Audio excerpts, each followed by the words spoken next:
Za vikend kreće fudbalski karavan u prvoj srpskoj ligi i zonama. Pčinjski okrug predstavljaće 5 klubova: Dinamo, Radnik, Morava, BSK i Nebeski anđeli. Novi član Srpske lige, fudbalski klub Dinamo, svoju debitansku sezonu počinje gostovanjem ekipi Tabane u Jagodini.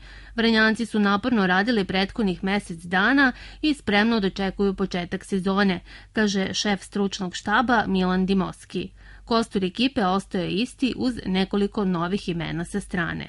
Spremili smo se dobro, igrači su odradili svoj deo posla i ja se nadam i siguran sam u stvari da ćemo od samog starta krenuti da osvajamo bodove, mada imamo težak raspored u samom startu, imamo u prvih 4 kola 3 gostovanja, ali ćemo probati da izvučemo maksimum sa tih gostovanja.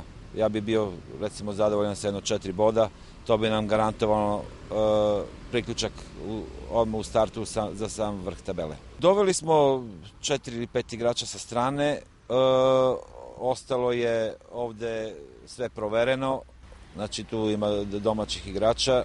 Kažem opet, svi su odradili pripreme maksimalno i svi konkurišu podjednako za prvi sastav. Borba za vrh tabele biće neizvesna i teška, jer su se skoro sve ekipe pojačale. Najveći konkurenti Dinamu biće...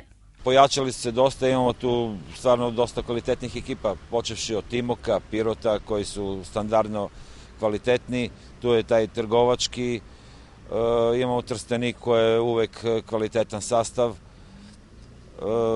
Car Konstantin se kvalitetno pojačao, tako da će biti borba za tih prvih 4-5 pozicija u jesenjem delu. Sudulički Radnik drugu sezonu za redom u prvoj ligi otvara gostovanjem u Novom Sadu ekipi Proleter. Sa novim trenerom Mladenom Milinkovićem nastupit će u dosta izmenjenom sastavu i sa nekoliko zvučnih pojačanja. Kada je u pitanju zonaško takmičenje od sezone 2014-2015, postojaće 3 zone: Jug, Istok i Zapad. Ekipe iz Pčinjskog i Jablaničkog okruga takmičit će se u zoni Jug.